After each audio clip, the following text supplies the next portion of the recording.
Ready? Okay. Hello, we are Nightclub. And you're listening to Austin Underground. You're watching Austin Underground. Oh, whatever. Hello, we are Nightclub. And you're watching Austin Underground? What else? You got this. Yeah, I got it. Hi, we are Nightclub. And you're watching Austin Underground.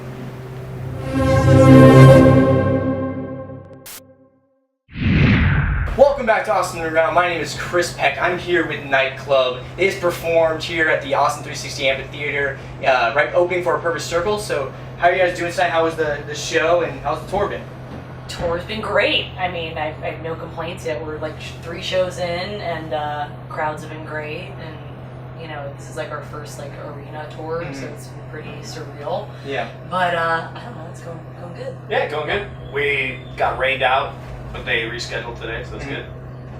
Well, great. So, it's just about your sophomore record, Scary World, am I correct? Talk about the writing process on that record and how was writing your second album compared to your first album?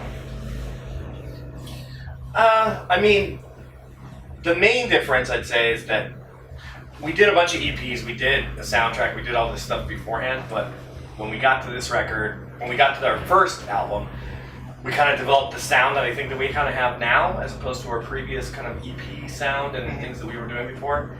So we sort of nailed what we wanted to sound like, but then kind of a few songs on that record stood out, like Dear Enemy and some other songs like that, where we felt like they were lyrically deeper and meant something and connected to us. So I think the biggest leap, quantum leap in this record is that the record is about something and it's near and dear to us and it means something. Like, we definitely pushed ourselves more lyrically in this record, I would say, than Requiem. Just like, we just wanted to make sure every song was about something super personal. And I think, you know, we did that in this record. I would say so as well. Actually, that leads perfectly my next question, which is about some of the songs on the record. Specifically, Therapy and Survive were my 2 favorite tracks on the album. And one reason was because I feel like I just want to talk about you guys tackling issues such as mental health and drug abuse and addiction and things like that in kind of this disco, poppy, kind of electronic dance like aesthetic through the music. Yeah, I mean, both of us are very anxious and depressed. Yeah. So I think we would naturally just write about that.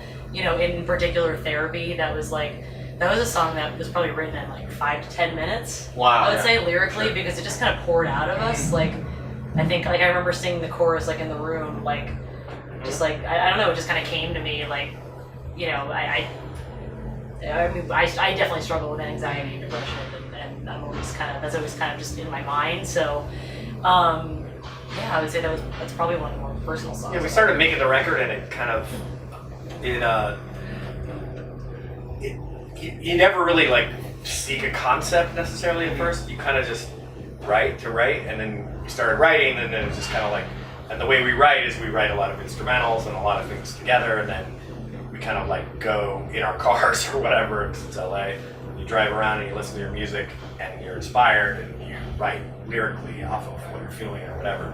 And we kind of realized that all this stuff was seeping out of us, all this mental health stuff. And my mother was schizophrenic and was in an institution when I grew up. And I dealt with that a lot, and I dealt with a lot of mental health myself. Emily's dealt with a lot of mental problems as well. And I think it just started seeping out, and it just sort of became like a bigger concept as we started working on it, and it just felt like it wasn't anything that we decided. It just kind of was like, whoa, this record's about this, because it became that. And I think that's probably why it's near and dear to us, because it's real. Survive was written in a day. Yeah. Wow, that actually really and recorded. Yeah, and recorded. Yeah. Wow, it's all like that. Like, I feel like that song, there's a lot of ebbs and flows to it, and like different changes and things. That really kind of. Well, we had the instrumental kind of like at a certain place, like, you know, but we wrote all the lyrics, recorded. I recorded my vocals that night. Wow. Because we had to finish the record. We were like, we have to just get it out. Yeah, it sort of became like the song that was like the punctuation mark to the whole thing, which was like, you know, really, you gotta survive this stuff. You gotta like get through this stuff, and that's ultimately. I think we had the record done, and we were like, oh, is this just a negative vortex? You know, like, and it is to some degree, but it's not intended to be that. Yeah. And I think that record, you know, that song ended up being a thing that It was like, how do we say what we're really saying? And I think it just kind of poured out this really fast because we'd already had the whole record finished. Yeah. So that was the last thing that we were about to do, and it just kind of came out. Well, we really feel in the record, especially a lot in the writing, how it is pouring out there. Which makes it kind of interesting is that, when you write this record, very different emotional state. You talk about then writing when you wrote that, I believe you wrote a soundtrack for a TV show, I believe, called like Moonbeam City. Moonbeam City, there we go. How is it writing for something like that, where it's, you're writing for basically, somebody else's creative vision, somebody else's part? It's totally different. It's way different. I mean, because it's basically their vision of what they want, and you try to influence it to some degree sonically, but it really comes down to what they envision. And when we met Scott, through Chris Peck, Titmouse Animation, Tim shout out. Animation, yes, good there. And it just was like one of those things we kind of like vibe on the same music and the same stuff, which now has kind of evolved into synthwave, which everyone calls that now, but at the time it was still just like stragglers, like it was Kavinsky, and it was these laser Tribe has different. come out. And people who hadn't really figured out how to define that sound, because it's not really 80s stuff, it's 80s inspired stuff that's now. Sure is. And that's sort of that was the job, sort of. We were already doing something sonically that kind of fit that, but it evolved into it. But writing for a score and writing for pictures is very different. It's not, you're not soul seeking, you're not, it's a task.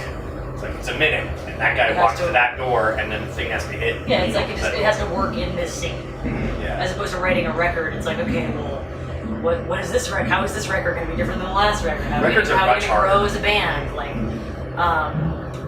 Records are much more difficult because if you want to be better at it, you have to say something. Yeah. And it's hard to say something, especially if it hurts. So, ultimately, I think I just view the scoring thing as here and writing records. You're more like vulnerable in scoring. But, scoring, I mean, that was the best job ever. That was a great job. I wish Moonbeam City was still around. It was a one season canceled show, but that was the best job. Yeah, that was. That's great. Well, hopefully maybe we can see some more work for you guys and any soundtracks in the future. But again, definitely really love the album. Now, what's coming after this tour? What's kind of next on what's coming up for Nightclub?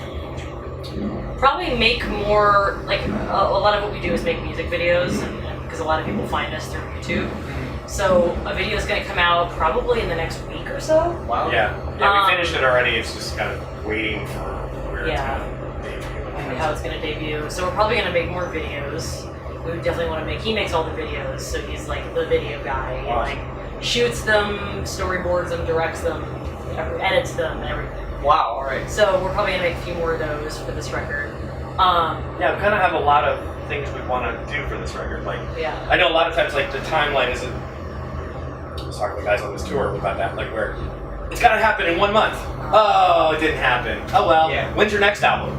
Like, hey, fuck you. It took us fucking like 2 years to make that record. Yeah. So if we want to spend a year and a half promoting it, we will.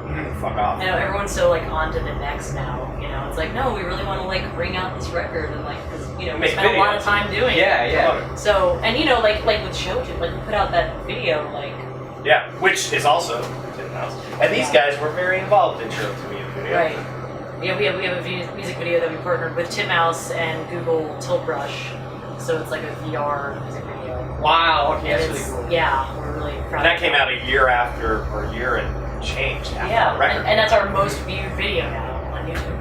Yeah, so now so there's still a lot more to kind of be developed with this record, visually.